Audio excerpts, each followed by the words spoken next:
Bismillahirrahmanirrahim. Assalamualaikum warahmatullahi wabarakatuh. Alhamdulillah rabbil alamin wa bihi nasta'in wa ala umuri dunya waddin wassalatu wassalamu ala asyrafil anbiya'i wal mursalin wa ala alihi wa ashabihi ajmain amma ba'du. Ya mustami'un rahimakumullah. Dalam rangka meningkatkan takwa kita kepada Allah, kita perlu melakukan ibadah dengan ikhlas, setulus hati.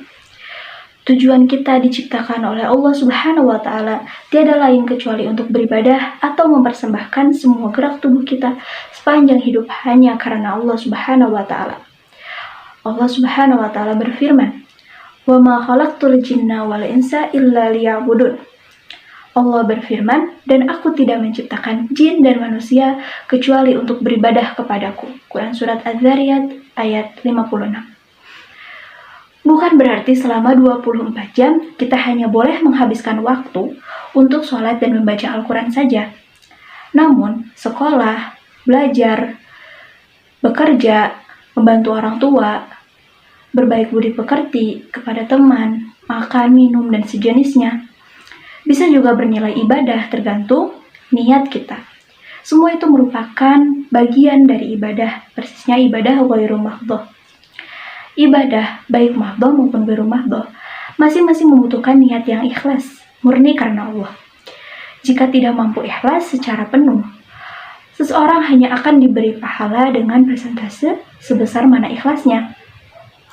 Jika persentase ikhlas seseorang dalam hati hanya sebesar 40%, selebihnya dia berniat bukan karena Allah. Misalnya ia hanya akan mendapatkan balasan dari 40% niatnya tersebut. Artinya, kadar balasan keikhlasan seseorang tergantung pada presentasi ikhlasnya dalam hati.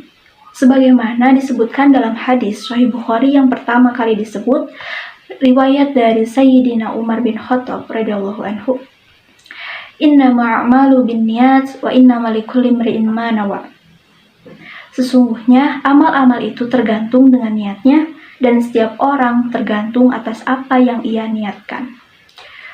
Orang yang ikhlas diibaratkan dalam hadis qudsi seperti tangan kanan memberikan sesuatu, namun tangan kirinya tidak sampai tahu. Maksudnya, amal-amal baik kita seharusnya kita sembunyikan serapat mungkin hingga kepada orang terdekat pun. Uwais Al-Qarni, salah satu orang solih yang hidup pada zaman Nabi, walaupun beliau tidak pernah bertemu secara fisik dengan Nabi, mengatakan, orang yang mendoakan saudaranya atas tanpa sepengetahuan yang didoakan, itu lebih baik daripada mengunjungi rumahnya, silaturahim, dan bertemu secara langsung. Ya mustami'un rahimakumullah, kata ikhlas dalam Al-Quran diantaranya disebut untuk menggambarkan susu yang murni. Susu keluar dari perut hewan, yang mana dalam perut hewan terdapat darah dan kotoran. Namun, susu sama sekali tidak tercampur kedua kotoran tersebut. Apa yang keluar tetap menjadi susu yang murni. Kita di dunia ini, atas kekotoran-kekotoran yang ada, kita perlu memurnikan segala perilaku kita. Kita persembahkan kepada Allah Subhanahu wa Ta'ala. Wa inna lakum fil an'ami la'ibratan nusqikum mimma fi butunihi min baini farthin wa damin labana khalisan sa'ilan lisyaribin.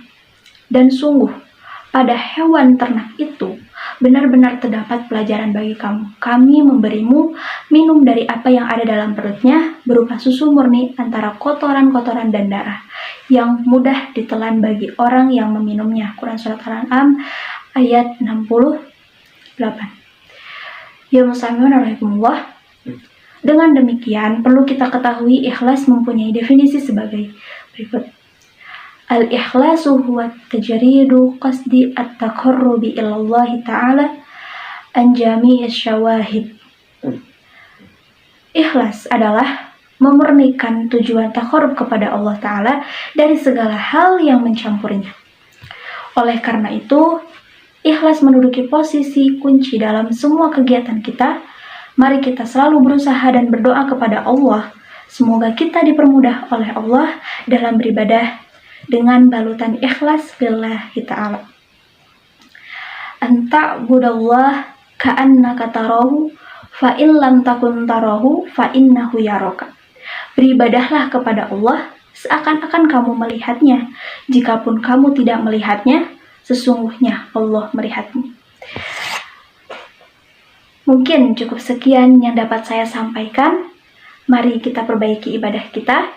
Syukron. Wassalamualaikum warahmatullahi wabarakatuh.